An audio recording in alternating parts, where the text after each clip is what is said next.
right, folks. Hello and welcome to News Trap for Wednesday, January 22nd, 2025. It's a whole new era. David Parsons here, by the way. I'm sitting here actually under choking clouds of smoke and ash from the Hughes fire, which just broke out north of Los Angeles. I'm in Ventura. So, something I'm used to now. And I'm very happy to be joined by Ross Barkan. How you doing, Ross? Good to see you. Good, I'm doing well. I'm sorry to hear about the fire that's getting close to you. Well, it's part of our world now, and it's something that I thought part of what you and I can talk about is like the what to expect in the next 2 years. I don't think any one of us really knows, but for those that don't know your work, you are a political writer, and a novelist, and I've been finding that out lately, that you're someone who writes novels, and I want to talk to you about that a little bit because I really appreciate Definitely. that angle on things as we all retreat to our bookshelves a little bit. But your Substack, you've got a piece up right now that I will link in the episode description, that's called "What's Next? The New Political Era Takes Shape," and there's a lot of great ideas there. I think a lot of them we've been playing with on Nostalgia Trap for years, trying to unpack what's going on. Something more than just the clickbait headline. But it feels like a new era a little bit, right? Yeah, I think it definitely is. I mean, literally in that there's a new old president, but certainly it's a shift from Biden to Trump. And I also think psychologically and in a sort of ethereal sense as well, in a cultural sense, that there are shifts underway, some of which are more obvious than others. And I think some are to be determined, but it's Mhm. definitely different than it was, I would say, culturally than 2020, 2021, maybe 2022.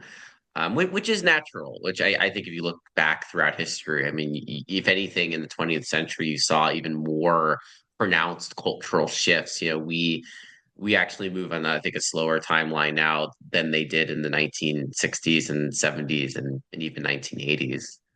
That's interesting. That goes against I think the typical popular understanding that we live in a faster time, right? I think it's faster in terms of our attention spans being eaten at all the time.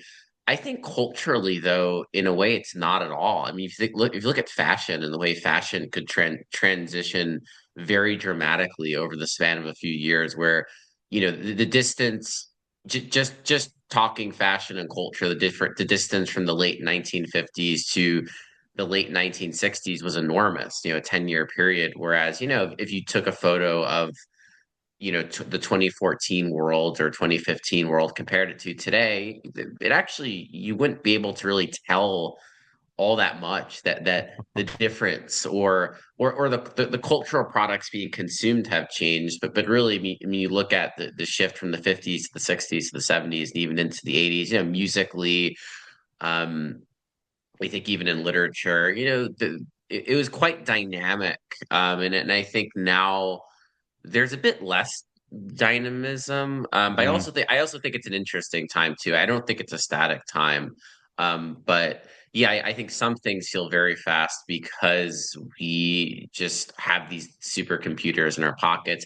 But even if you look at the pace of technological change, I think that is starting to slow relative to the past, and that's also Yeah. not perhaps an opinion everyone shares, because now there's the AI hype and it can feel like something crazy is happening. And politically, we're in a crazy time. But just if you think of the technological revolutions of the 20th century and the movement from radio to television to color television to desktop computers to then Wi-Fi to the iPhone to the iPod and where we are now. And those are really dramatic shifts. And now if you look at technology, Apple has not released a real piece of revolutionary technology since the death of Steve Jobs. And Yeah. all these mega conglomerates, these real massive tech companies are in their own ways that they're not struggling because they're making tons of money, but they really subsist on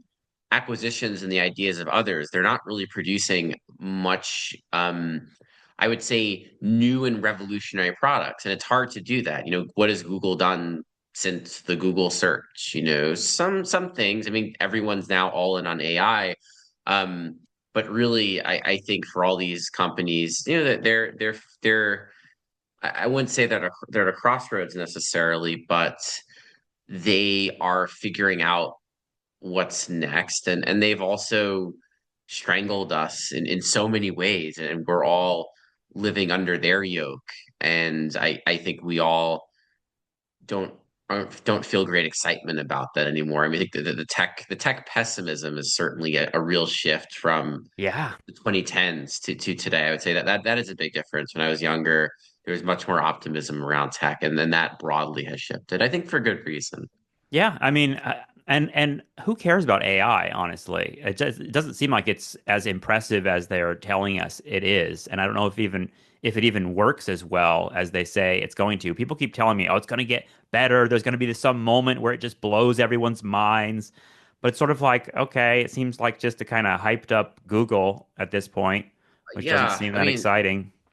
I've been an AI skeptic. I'd say in defense of AI, it's new, but if you look at its impact so far, there was a good article. I want to say it was in one of the business newspapers last year, maybe the Financial Times or something like that. And it was along the lines of there's no way to measure AI's impact on the economy, not yet. Like there's no way you can look at our economic output since the introduction of AI broadly a few years ago to today and say, oh, here's this jump in productivity. Oh, here's this sort of increase in wealth, or here's any way to sort of assess its impact, its impact on and anything in this sense has been negligible on the macro level. Of course, on a smaller levels, people are using it to create fake books and cheat Hmm. on papers and Yeah. create new art, and they're interesting applications for it. I don't think it's all negative.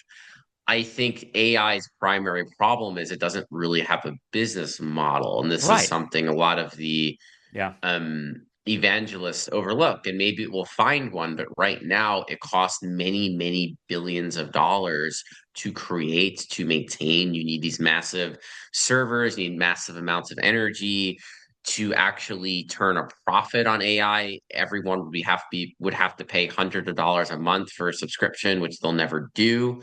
I think they hope perhaps in the future there will be enough companies and there's enough buy-in that will become inevitable. In a way, Uber never made money, but Uber sort of reached this market saturation point and became successful. But it's a really interesting technology. There's a whiff of desperation to it. Totally. Yeah. I don't remember the tech evangelists of the 2000s and the 2010s really feeling they had to sell so hard this stuff. It was here's the iPhone, and suddenly everyone had one. It was this very fast, Yeah, because I very mean, there's a clip of Steve Jobs where he's like talking about exactly that. He's like the problem with a lot of the tech world is they're engineering the tech and then trying to like work backwards to some sort of yes, consumer use for it. And he's like, we thought of the right. iPhone and the iPod first as like something. What would people want? They would want music Yes. and like a text machine, and then we Right. figured out the tech from there. Yeah. Right. I think that, yeah, right. That's a huge difference where no one was debating, is the iPhone happening? Is the iPod happening? We all got iPods. I had an iPod in college, and I have a Samsung and I have an iPhone. But smartphones, you're kind of either you took it willingly, or eventually you realized you kind of had to bend your knee to Yeah. the rest of the world and get one. But there wasn't like a debate. It wasn't like, well, is the smartphone really changing things? How is the smartphone going to work? It was immediate. It was incredibly successful. It was very lucrative. These companies made enormous amounts of money, and it changed the world. I mean, for better or for worse, it changed things. Whereas AI, we're in year three now, and it's very debatable as to its actual tangible impacts, right? We know it can do things. What are its impacts on the economy? To be determined. We know it's Hmm. very expensive. We know it's very bad for the environment. And I had a conversation with someone, will AI write the great novel. And I've heard very different things. Some people are very bullish about this. Eventually, it's going to produce great art. Others say no. I tend to think it produces very derivative things. I mean, perhaps one day it will produce art, but then I think we have to step back and think, why do we need artificial intelligence to do human things? The Yep. the point and the point of art too, and that's where I think people who aren't necessarily artists, lose sight of this.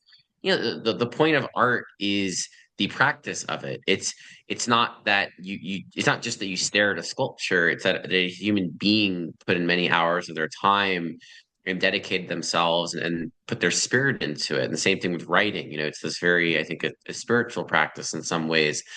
And you can get to outcomes. You can smash a bunch of keys and do random number generators, and maybe you'd get a good book eventually, or get a good painting.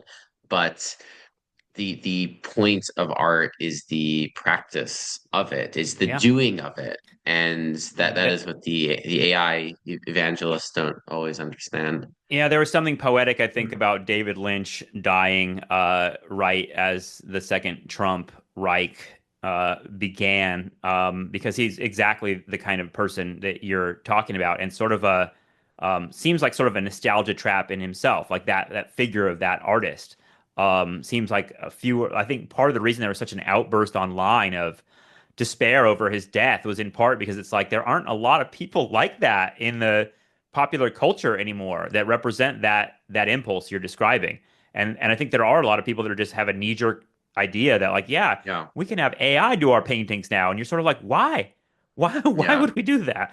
Right. I mean, it's all very inhuman, and I think that's where the tech pessimism comes from. I mean, there's a real feeling, I'd say, until the 2010s that each technological revolution was, on the balance going to make life better. There are many downsides to the internet revolution, but there are a lot of benefits. And I don't think none of us today would say wipe away the entire internet. I mean, some people might, but most would not if you put it to a vote. So, that was a revolution that I think benefited society. And of course, prior technological revolutions, whether it was the airplane, indoor plumbing, penicillin, electricity, and so on, these things brought us into a better era. We lived longer. We were able to travel around the world and do all these great things. And now, you look at the current technological revolutions and the offering, and I think most people are rightfully very wary. They don't understand what's the point of a technology that's just going to unemploy a bunch of people, but not really grow the economy that much, but also cost a lot of money and damage the environment. Hmm. You've already seen the total failure of the metaverse. Mark Zuckerberg pretends that didn't exist, basically. But for this time, 4 years ago, Facebook was spending many billions of dollars to create this virtual reality that no one wanted That's right. and failed completely. They couldn't make And the legs work, as I recall. yeah, and so you look at these technologies now, and it feels like they're being imposed upon us. There's no market for it. Yep. There's no longing for it. There are things people long for. They would probably long for a supersonic jet, or better medicine, or teleportation, or something else. And instead, no one asked for Chat GPT. I guess the college students who want to cheat on their essays asked for it theoretically, but you get Spark Notes. There are other ways to cheat before even Chat GPT, or That's get a right. friend to write it for you. So it's a really fascinating moment, and I'm optimistic despite everything. I think that there's a lot of genuine anger about what's happening, and but also that's leading to more ferment. I think there's a lot of creativity now Yeah. on the internet, in Substack, I think on YouTube, a lot of these sort of somewhat atomized creators, but also people who do work together. And so, in terms of David Lynch, yes, I mean, the loss of an auteur like that, is a real tragedy. And you don't see major institutions supporting artists like that anymore. And I think that's the loss we feel. I think the good news is there are a lot of artists out there still and there's a lot of longing to create. It just unfortunately Hollywood is not nurturing it as it should, and really none of the mainstream industries are. That is a problem. Whether it's the major record labels, the major film producers, the major publishing houses, that there is a real paucity at the top, and but things go in cycles. So I'm cautiously optimistic that will have to change, and I think there's also going to be so much energy from below.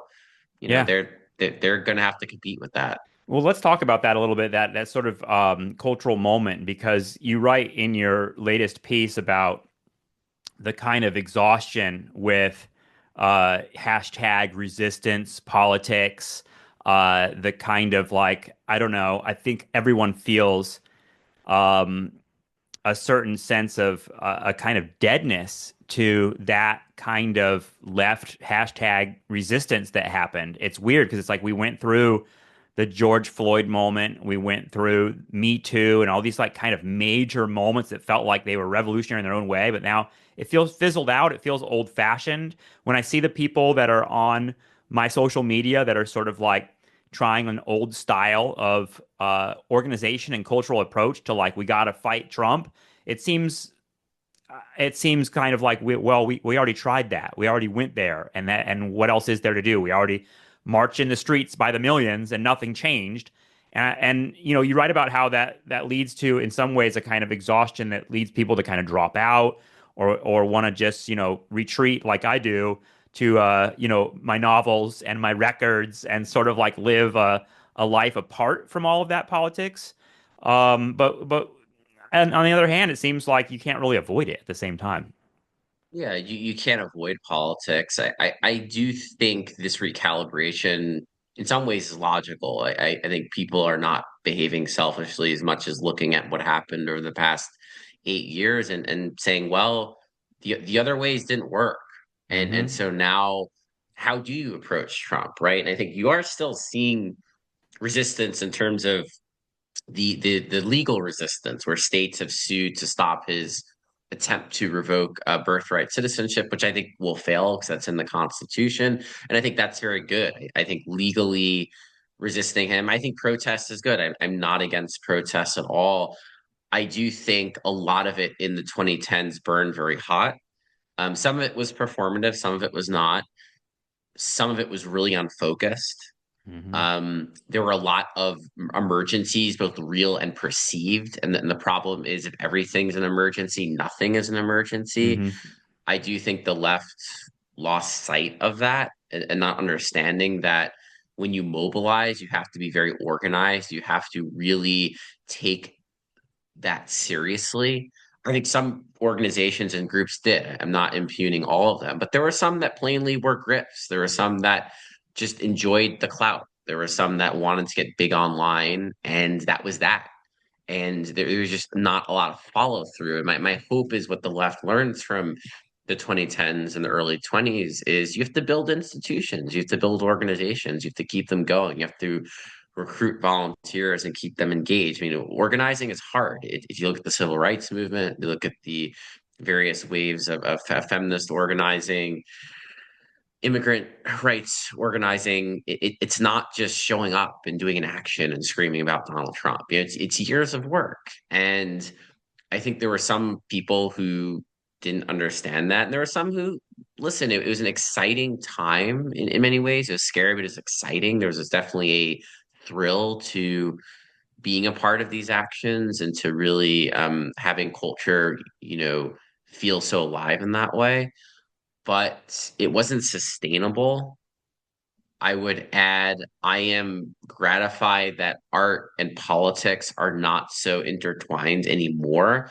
I think there's a lot of great political art. Yeah. I love folk music, and I just saw the Bob Dylan biopic, How and was that, by the way? thought it was solid. That was solid. It was a good movie. It Okay. wasn't my favorite movie, but I thought Timothy Chalamet did well, and Monica Barbara was good as Joan Baez, and Edward Norton was really good as Seeger, and that was a reminder too. I love rock music and I love folk music, and I grew up listening to Pete Seeger. My father was a big Pete Seeger fan and the Weavers, and so I have a and Woody Guthrie, and so I have a deep That's very appreciation. direct political art too.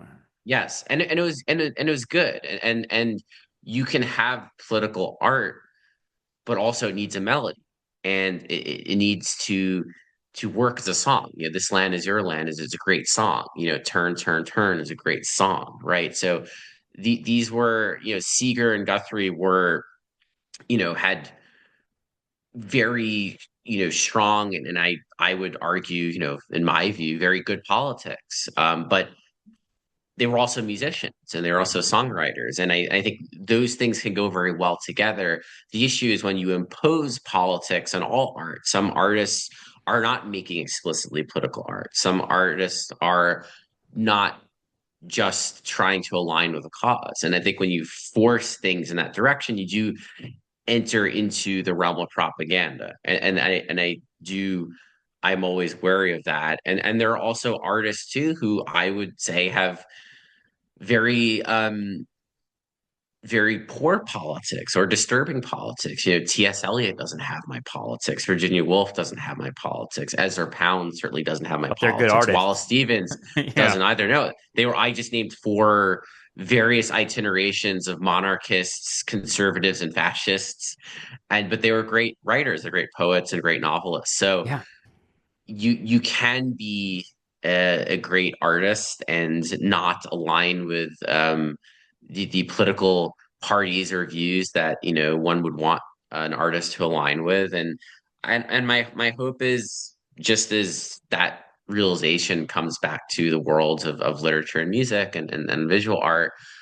I would also like to see conservatives engage more in art again. And I think there's real paucity of conservative intellectuals in general and those who make art, and there are various reasons for that. But in the 20th century, I think you'd have a much healthier climate where there were people on the left who wrote novels, and there were people on the right who wrote novels, and there were people on the left who made music, and people on the right who made music. And you really had a wide range of political views within the art world, and that did shift, that did change, and I don't think it's for the better. I don't think art and literature should be viewed as strictly this liberal professional class pursuit. That saddens me that there are people out there who associate reading a book and engaging in the book, so that's something a liberal in the city does. Well, no, I mean, there's a whole wonderful tradition of rural writers and rural America, contributing to our canon and suburban America as well. So I hope we can Where move did back in that that culture direction a go, bit. though? Like I see all these videos of these teachers who are basically like, no one reads anymore. No one knows how to read. The kids don't know how to read, and that part, it's very easy to fall into a sort of like feeling depressed about the state of just Yeah. American literacy. Oh, yeah. I mean, I'm less defeatist. I do think COVID played a real role in that, and Oh that yeah. many kids who were out of school for a long time, and that hurt. I think a generation of kids really damaged by that.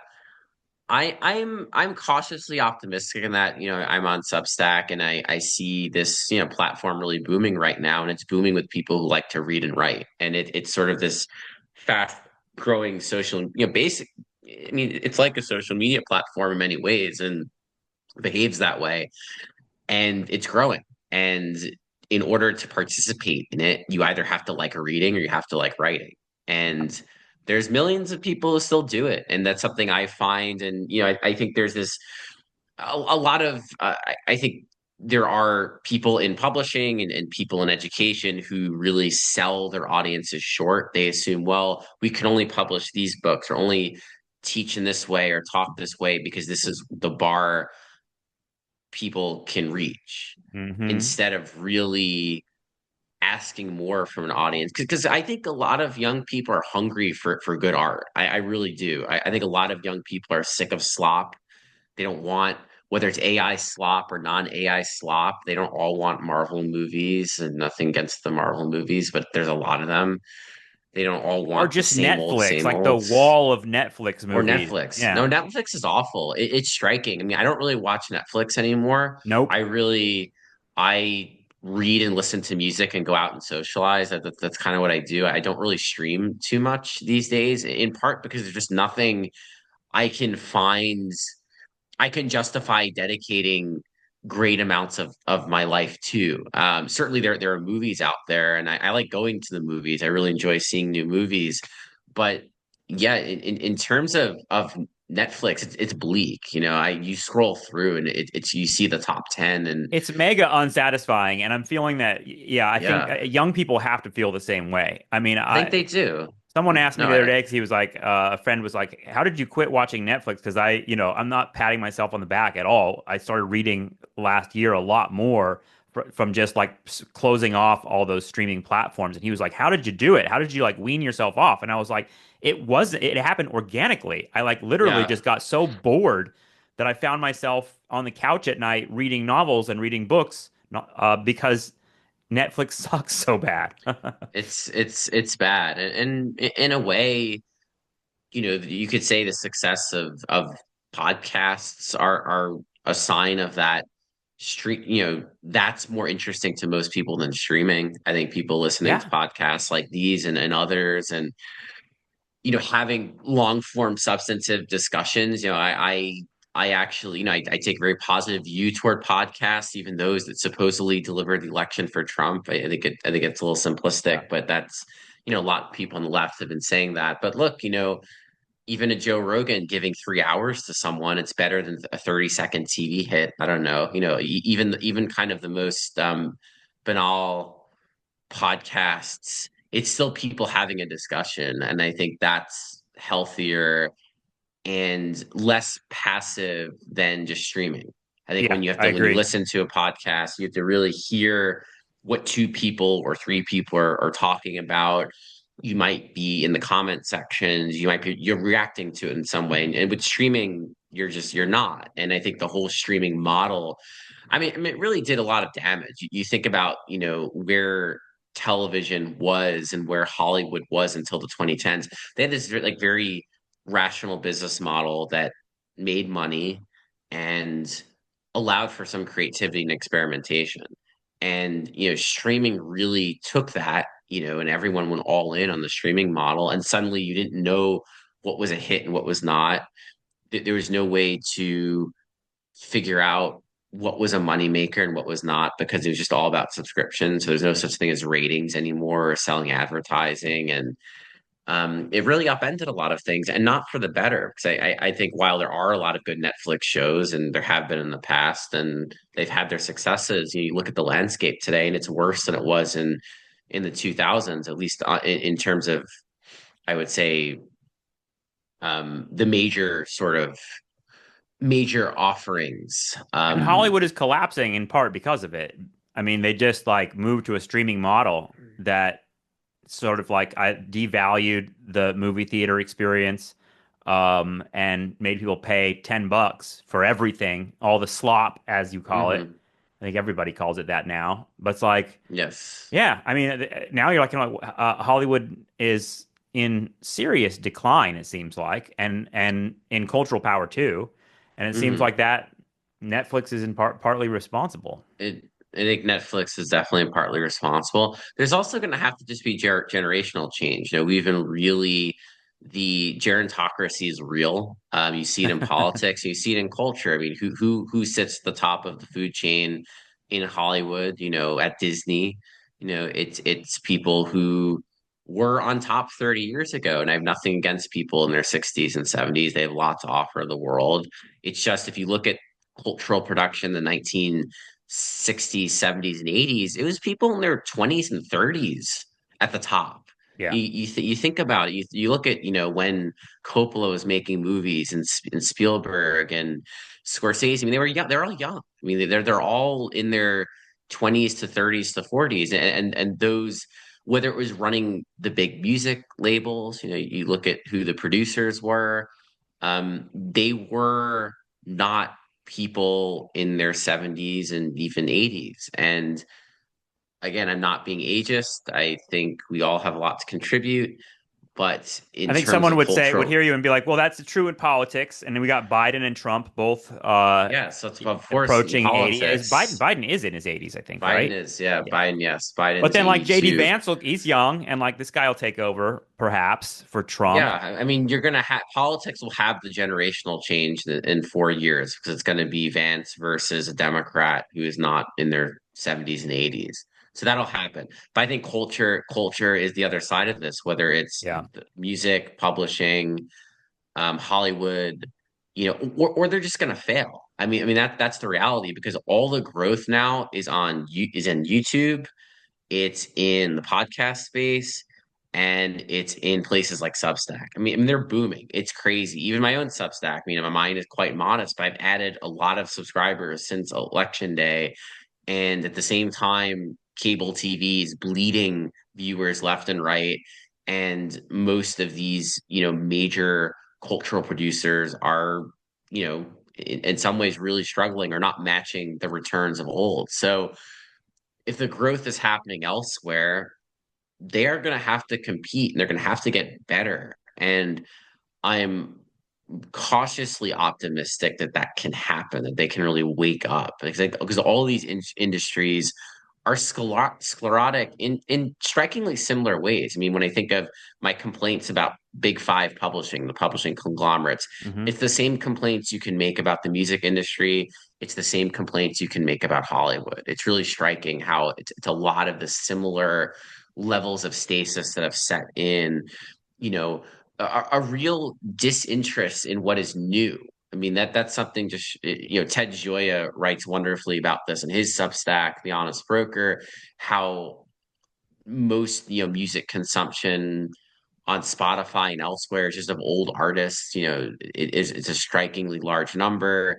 If you look at in the music industry in particular, where they put their investment now, it's like buying old catalogs. It's not nurturing the careers of new artists. So it's at the top there's a lot of stagnation, but I do think below there's a lot of energy and creativity, and that's in this kind of very diffuse microcultural space. Do you think the Republican Party is benefiting from that or is capitalizing on that youth energy more at this point? Because it feels like the More at Democrat, this point, yeah, definitely, because the yeah. Democrats like didn't like they're like I don't want to go on It's Rogan, all that it's kind of stuff. it's Yeah, it's striking. I was talking to someone the other day about this.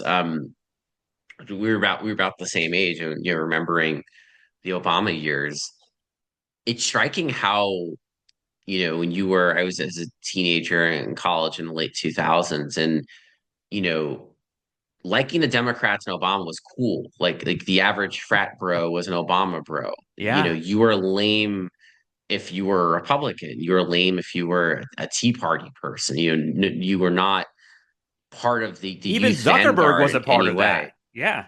Yeah, I mean Zuckerberg was Obama shill in his own way, and Yep. and that was how it was. And that shift now is dramatic to if you are on the youth vanguard now and you are on in sort of this countercultural space, you're on the right. I mean that's just where it is.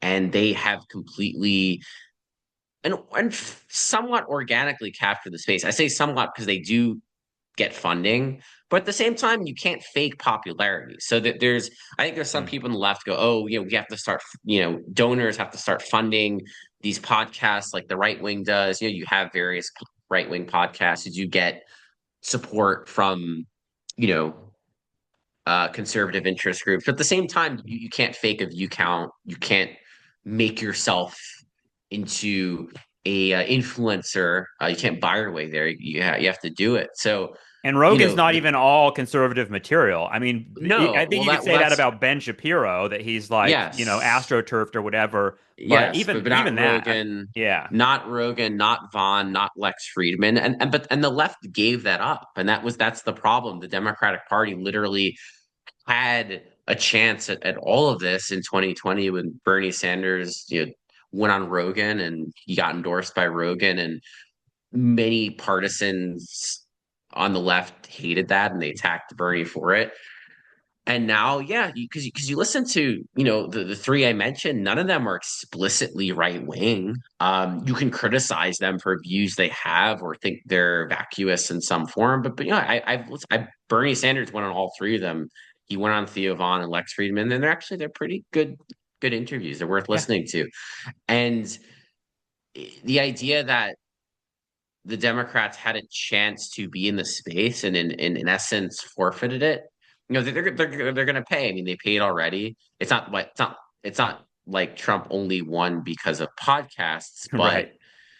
it helped, and now they have to play catch up. So there is an issue where if you look at You can't fake popularity. I think you're right. I you mean, can't fake it, and you can't fake cool, and you so the Democrats seem like buttoned up, condescending, yeah. um, Smug douchebags. I mean, you smug. say in Yeah, your latest piece, you talk about China, and you're saying like you have skepticism that it's going to be like the Chinese century, in part because you say China lacks the kind of soft power that America has around the world, and it's like, well, what is that soft power? But it feels like it applies here as well. Like the Joe Rogan stuff is like soft power in the sense of, yeah, Rogan's not a like right wing ideologue, and yet he's sort of capturing something in the zeitgeist that is there, and yeah, Republican Party can capitalize on it. very much so. I mean, right now the Republican Party, even though they're in power, they have the veneer of being the anti-establishment party, which is something Democrats used to have. Democrats used to be the anti-establishment, the counterculture, the cool kids, the satirists, the subversives, even, especially in the 2000s in the Bush era, that was definitely true, where comedy was so left coded, and that has shifted as well. So yes, Mhm. Rogan has a lot of soft power. Um, the Democrats don't have a lot of soft power right now. It's a party bereft of a leader. Now it can get a leader. I don't think that means the Democrats are doomed, but what it means is right now Obama's off the stage. Biden was never a communicator. Harris was a poor communicator. And there's a vacuum there. And someone's got to fill it. The Republicans have Trump. The Well, it's Democrats don't also a have stale beyond the anyone. lack of leadership. There's a stale doesn't the Democratic Party seem like a stale brand at this point? It's a stale Like brand. Right now it is. yeah. Like there's a stale brand, and they have to recalibrate. I think it's doable. It's not impossible. It's going to take time.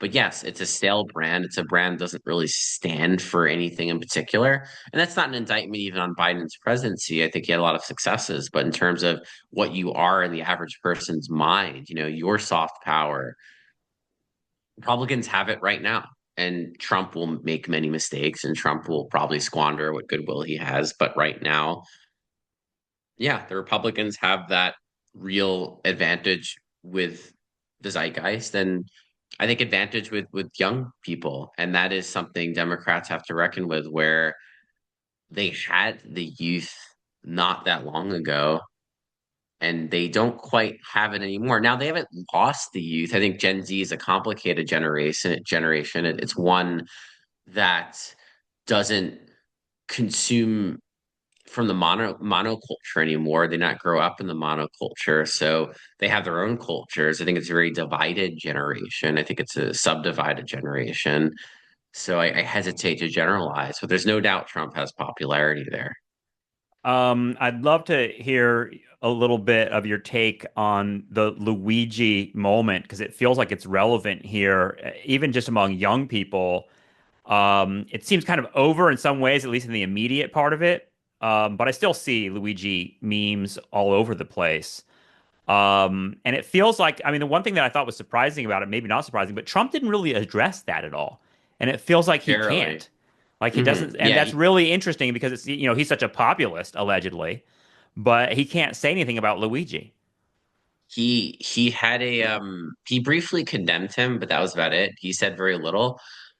I think Trump has some decent instincts on this, that there is some sort of cross-partisan popularity, and not some, there is. And if you look at the reaction to the killing, the immediate aftermath of the killing, before Luigi Mangione was even identified, if you go to the comment threads for Ben Shapiro and Matt Walsh videos, people are praising the killing and criticizing the healthcare system, and actually criticizing Walsh and Shapiro. These are their own fans in the comment section going, hey, I love you, but you're wrong about this. This is not like a left wing plot to, destabilize healthcare. This is not the radical anarchist left creating chaos. It's different. Hmm. And I think what was interesting to me about this entire saga was not Luigi Mangione himself. I was never that interested in him. I Yeah. don't think he's a remarkable person, but I think the reaction is very interesting. And it was a rare moment in American politics where you saw the right and the left beyond their leaders coming together. The right and the left did not join hands um, in the same way in the political arena. It was all in the grassroots, so to speak. And the political leaders were befuddled by this and didn't quite know how to react. Trump said very little. Some Democrats condemned the killing. Even some on the left, weren't quite sure how to react. And the right too. The right didn't know what to do. That's why you saw this real divide between Shapiro and then his audience. So Mhm. I think there was this real moment of unity over the hatred of the American healthcare system and in some ways the hatred of elites. And that's something both political parties are wary of and don't really want to address. And And also a feeling that that traditional political organization isn't working and people are impatient with that and they feel like an assassination or violence would solve something or I mean that part of it was sort of nuts to me because you can see that there are streams of uh you know memes about the Unabomber and things like that, where he's sort of like, well, voting is not doing anything. Things aren't moving fast enough, and the assassinations can like move things along. I don't know if there's efficacy to assassinations as a strategy, but it's another part of that feeling that like a lot of people feel that the traditional modes of change just aren't happening. yes, I mean, there isn't a lot of efficacy, but no doubt people are frustrated at the fact that systems don't seem to change, institutions don't seem to be responsive, and when there is a lack of response, you endorse radical means Hmm. to, in some ways, make yourself heard. And it's not a good strategy, but it's one we've seen throughout history. I don't think it was an accident in the 19th century. There are numerous assassinations, Hmm. um, in the hope of triggering change and also a time of great inequality and ossification in some ways. So you might see kind of return to the assassination era. You saw first with Trump and now with Mangione allegedly killing Brian Thompson, the healthcare CEO. We could be moving back into what we saw in the 20th century, which was a very large number of political assassinations. That as a tactic that really fell off. I think for a variety of reasons, it's harder to do it. There's a lot more security, but also it seemed like the alienated young men who tend to commit um, these assassinations, they they'd lost interest in it. They were not trying it in the same way. And now, at least with Mangione and Thomas Crooks, the man who tried to kill Trump, they might be returning to it. So that's something else to watch. Yeah, I mean, it's probably too much of a generalization, but in the long arc of the 60s, the Weather Underground is often cited as sort Hmm. of like the end point of like that's when everyone just became so frustrated and like we splintered off into real radicalism and violence. And even though the Weather Underground themselves came to their end, one way or the other, sort of feeling impotent ultimately. And you talk about the 70s as a moment of real sort of pessimism about everything, and that's what followed, right? Yes, and there's a remarkable amount of domestic terrorism in that era in the 60s and Oh 70s, yeah. especially. It's something we don't realize today. It is as destabilizing as this current moment feels, it's actually much less violent than it was in the 1970s. And Mailboxes were exploding every day. I mean, really, yep, there were male. so many Hmm. like acts of political terrorism during that moment. Yeah, the Weather Hmm. Underground get all the attention, but there was a lot more than that. I think there are books There were about it. many. Yes, there were many different things blown up, government buildings blown up, bombs placed in mailboxes, like you said. So, there's some of that flavor, I think, today, though we're in a different era. I don't think you're going to see that same style of No. terrorism again. But there's dissatisfaction, and there is a feeling, in this very polarized time too, where the party is changing power frequently. Neither side is addressing what ails us most. That's the feeling, at least. And that is not going to change with Trump in the White House. You wrote a little bit about Elon Musk's alleged Nazi salute. You're not one of those that got hysterical about it, but I see a lot of people that are. No, It became a kind of social media meme already. I mean, you see him doing that everywhere. But what was your yeah, take on that? Because you were sort of like I think you were writing about how you don't think it's the Fourth Reich, and that there's something yeah. something Well, more playful going on there. I don't. Yeah, I don't think Trump is bringing fascism to America. I don't think he can. I'm not saying Trump is a good person or wouldn't do it if he could. I just don't think he can. In terms of Musk, I am somewhat doubtful that he was doing a full-fledged Nazi salute. I think he is a very socially awkward person. I think he lacks charisma. He's one of the strangest public speakers I've ever seen. If it Mhm. weren't for his enormous wealth, he would not be allowed in public to address people. And I think he doesn't quite know how to comport himself. And if you watch him, I think a lot of people just haven't watched him. You should like watch him at a rally. He's quite awful, but not awful in a way where, oh, his words are mean. Like he's just an awful stage presence. Like he's genuinely the worst public speaker I've ever seen. And I think Trump's one of the best. I think Trump is extremely charismatic and Trump knows how to hold a crowd. And Musk is kind of has this, utter utter void of charisma. And so I think when you get someone like that, is he consciously giving out a Nazi salute? Maybe and maybe not. I can't get in his head. It seems like you can view it either way based on kind of the gesture he made and the context he made it. He seemed to be doing some weird thing like from his heart to other people. But again, it looked like a Nazi salute, and he's someone who certainly loves, alternative for Deutschland, all these far right parties. The same time, there are Jews in Trump world, and Trump's daughter is Jewish. So, I myself, as a Jew, don't think Trump is anti-Semitic at all. I think he grew up amongst Jews and does business with Jews. And Jared Kushner was very deep into his administration as an Orthodox Jew. So that was one line of attack on Trump that never resonated with me. And of course, he's been an unstinting ally of the Netanyahu government.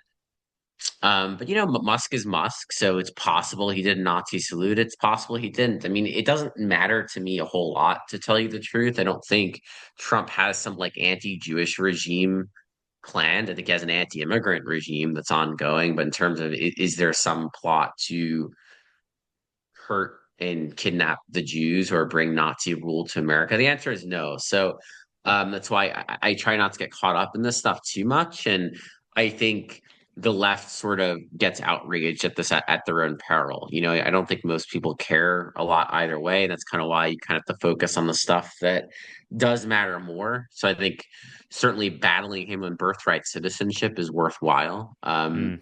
But the Nazi salute, it's is it or isn't it? I don't know.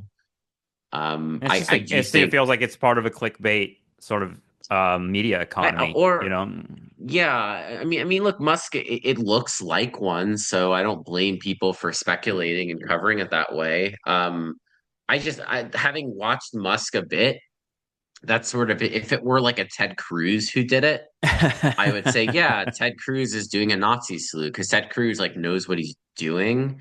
He is like a very practiced politician. Musk has no polish, and he is really excruciating to watch speak. Yeah, there's something wrong with him. Yeah. I urge anyone to watch him speak, and it's so people can snark on other politicians, but he's so far below anyone I've seen. So to me, I'm like, this is someone who can't really manage himself well in public, and things like that will probably happen.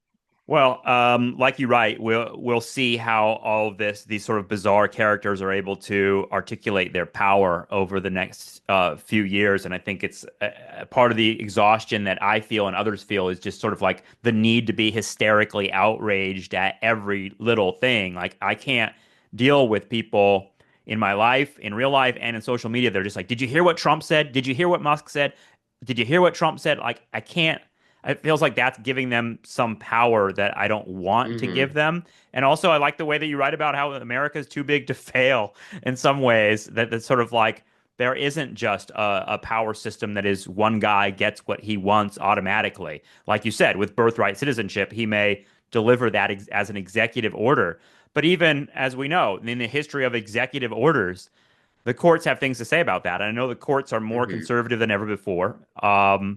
But at the same time, those legal systems are a little more diffuse than just a Yes. one party dictatorship that people are kind of painting it as. Yes. It's the America has, for better and for worse, has federalism and 50 states and legislatures and many levels of the judiciary. And yes, the Supreme Court's on his side, but something like birthright citizenship is in the Constitution. So if you're an originalist, which his conservative justices are, it's very hard to read those words and say, well, actually, you can just change them by executive order. Mm. You have to you have to create a new amendment. You have to go through Congress. And yeah, in terms of authoritarianism in America, anything's possible. I don't think Trump has the focus and the competence to deliver it. But I even think if you got a very competent authoritarian person there, someone who wants to do it, it's just it's difficult. It's not Hungary. It's not somewhere like Russia that never had a tradition of democracy other than for a brief period in the 1990s. It's not the Weimar Republic where you only had democracy for 14 years or so.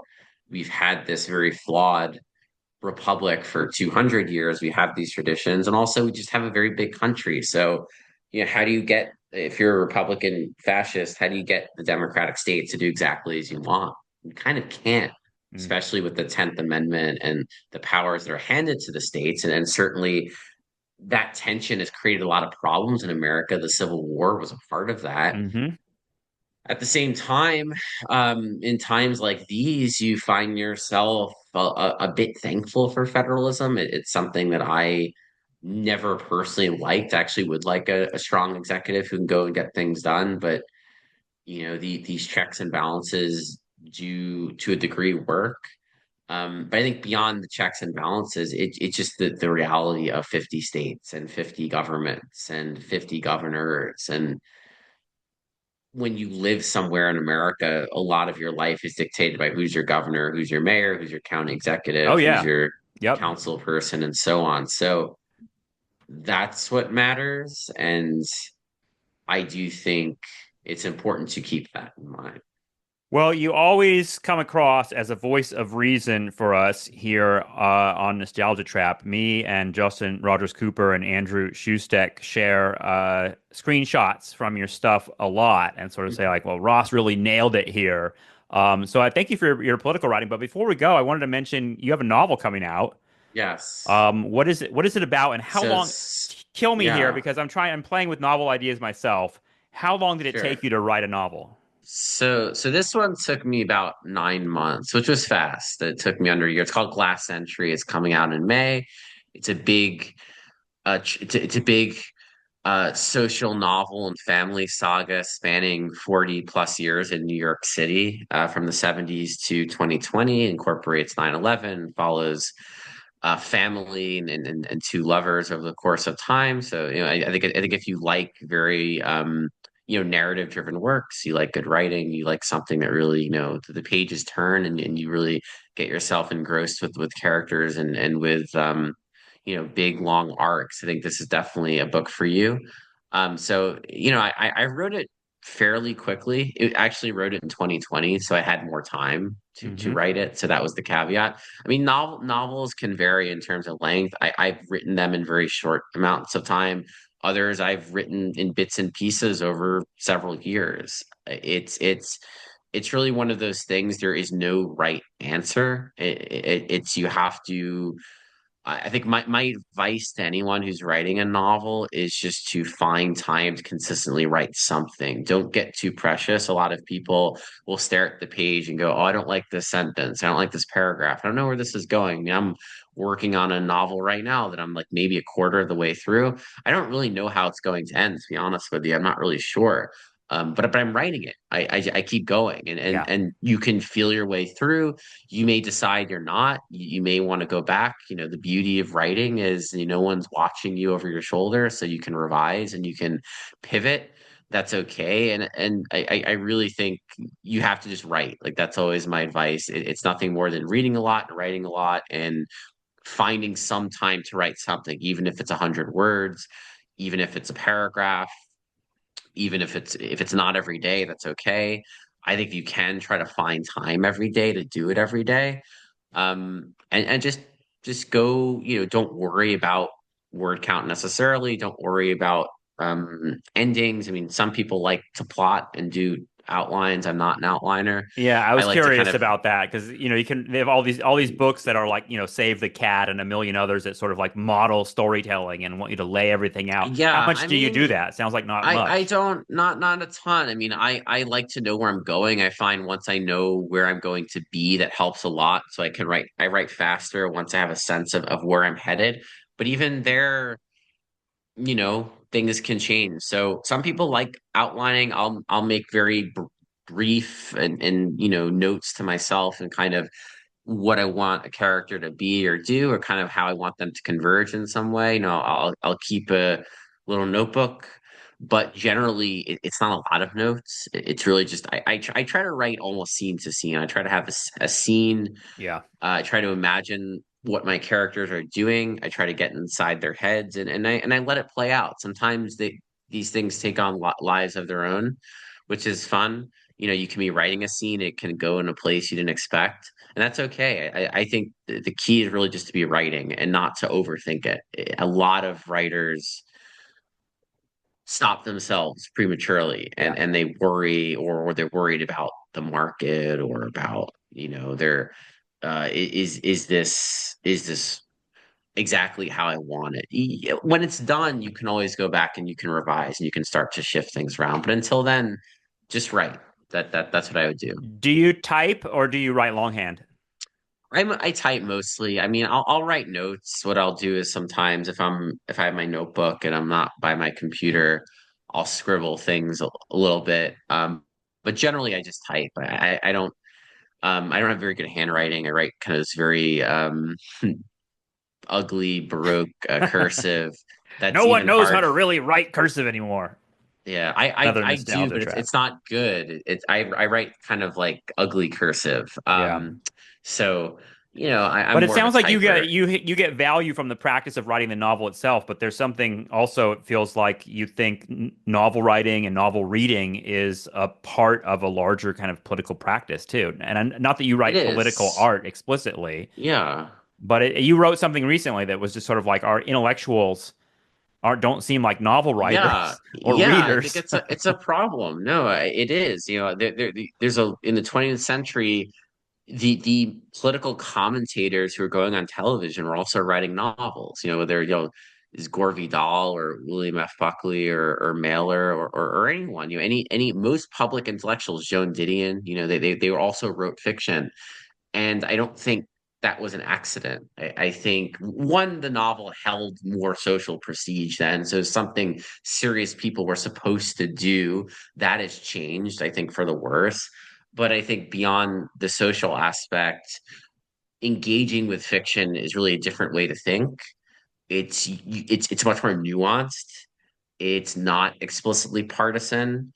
It is really, you are engrossing yourself in worlds beyond yourselves. You're experiencing human consciousness. I mean, all great writing is that at its core. So I think whether it's reading human consciousness or writing human consciousness, I think it's very valuable as a thinker to do that. I think to be a well-rounded person, I think to be a thoughtful person, to be someone who wants to go deeper in this world and consider issues on a physical and metaphysical plane. And I also find it enjoyable too, and I find it enriching. And I think I'm a stronger thinker and writer for reading fiction and for writing fiction. I think it's helped me, and I don't consciously do it to help my nonfiction, but it definitely does. I think if for those who are primarily interested in nonfiction essays and columns, I would say stop reading uh, political books all the time. You don't Yeah. have to just Yeah. read Trump books. Read other things. I mean, that would be my biggest piece of advice, especially for young people who want to stand out and make it and be build audiences. I mean, read other things. Just don't just read political newsletters and whatever book on Trump is getting published next month. Like really expand your horizons. I think it's very important. Yeah, we just had Evan Friss on last week, who wrote a book called The Bookshop about, like, what's happening with indie bookstores. And Barnes and Noble is Mm. a place that has all they opened 60 new shops, Barnes and Noble Yeah, last they're year. doing well. I'm a Yeah. big Barnes and Noble fan, actually. I mean, I like Yeah. indie bookstores, but I'm actually quite a big. I'm a member. They have a great discount program. They were there's an excellent bookstore in England, Waterstones, and Yeah. so James Daunt, Yeah, he's the who guy that took over Barnes and Noble. took Yep. over Barnes and Noble, and he's done an excellent job. They've become a better company, and if you go to Waterstones, you can see why it's a really good bookstore. And I yeah, so I think there's still a lot of interest in books. Bookstores are doing pretty It's well. packed, dude. My Um, Barnes and Noble is packed, and there are a lot yeah, of young people. I know this is an irony too, but like the TikTok thing, like book talk, yeah, has made young people, especially, I think, be into reading fiction. yes, And so there's just yes, like this huge section of like the book talk books that young people are there. When I go to Barnes and yes, Noble a couple times at night after dinner now, just to like check out what's new, and it's sort of like it's a social yeah. space. And I'm sort of It sitting here being like, is. I thought all this was supposed to be dead, but Yeah. somehow there's something happening there. Yeah, I think in this inhuman age, people want human connection with physical objects and want to be in the world again. I mean, the internet, used to go on the internet to escape the real world, and now you go in the real world to escape the internet. And I think a lot of people feel that way, and it's a good thing. I think that's going to continue. So I am optimistic about that. Well, thank you, Ross. I appreciate you joining me. It was fun talking with you. Yeah, And thank you for having me. yeah, and I want to remind Nostalgia Trap listeners that we'll have a new News Trap episode on Friday with Justin Rogers Cooper for our subscribers on the Patreon. So check that out. And yeah, it's great talking with you, Ross. Thank you. Yes, thank you for having me.